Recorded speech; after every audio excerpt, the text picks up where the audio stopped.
Egyptian temples were not only places of worship, they were also places of learning where a few people could go to study reading, writing, and mathematics. There is no doubt that the Egyptian civilization was successful because it produced educated people. But also, and nearly as important, Egypt produced a lot of paper upon which they could write.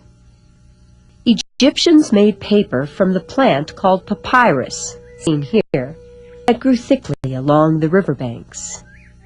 Papermakers would cut stalks of papyrus and strip off the thick green outer layer of the stems to get to the soft center inside. The center was then cut into long strips and laid on a heavy slab, first in one direction and then in the other. Next, a second heavy slab was placed on top, so that with pressure the strips joined together to form a single piece of paper. The ancient Egyptians wrote on paper and carved in stone in their own special kind of writing called hieroglyphics.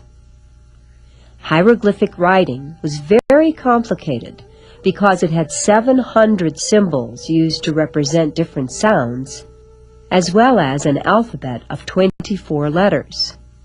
For example, this was the hieroglyphic letter for T, this for N, and this for B.